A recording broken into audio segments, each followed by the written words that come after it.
Pro bono work is where we have attorneys who are giving back to the community. We live in a society where our system of law is one of the best in the world, but it doesn't always offer access to all the protection and privileges that it allows.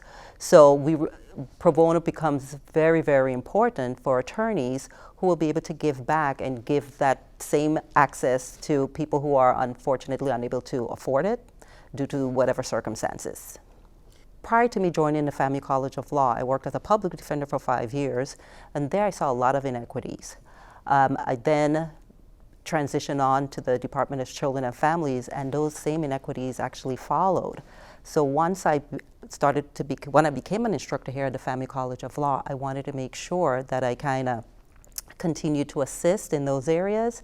And so while here, I run the Guardian Ad Litem Clinic, and that's one of the big pro bono projects that I do, where I serve as the attorney for children, representing them in the manifest best interest while in the dependency court hearings. There, we encounter a whole lot. It's just not removing a child who has been abandoned, abused, or neglected, but actually servicing the family members. There are many cases where I see that family members have checked all boxes, completed everything that the court has asked them to do, with the exception of housing and income.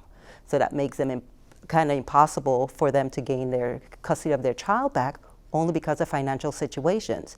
And many times those situations could be as simple as owing outstanding fines for prior court cases, can't pay the court costs, can't pay the fees that are associated, so then their license gets suspended. Without a valid ID, they can't gain employment or even housing.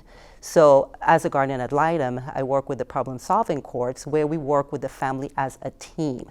So yes, we are looking at the manifest interest of the child, but sometimes that best interest means being reunified with the family, and how do we do that? Another program that I work with is the He Get Up organization that's run through the Orlando Sur Foundation, and we have 4 events a year. That is extremely helpful to a lot of families, because what we work on, we have attorneys who help families with landlord-tenant issues, eviction issues. My goal, and one of the main things I work on, is helping a lot of the families get their license reinstated. That's filing motions with the court, where they can either convert those fines and fees into community service. Once it's converted community service, they can get a valid license, or even setting up a payment plan through the court system, and the court has joined us on that adventure.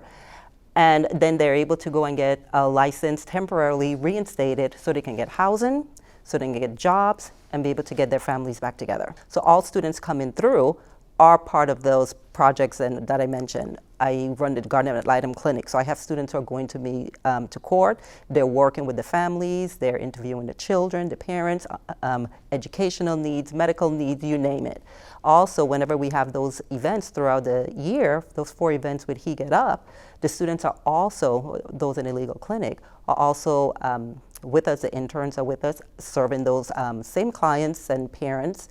And we also advertise to the entire student body. We want them to be giving back. We want them, when they leave the doors of FAMU College of Law, that yeah, they're gonna go into their respective careers, but they're gonna also always want to give back. I have several students, and it's just so heartwarming to see when I go in as a GL to court hearings, former students who have since graduated are volunteering as well. Just get involved. The community as a whole, we need so much. It's only so much that everybody can do, but one person doing one thing makes it a little smaller.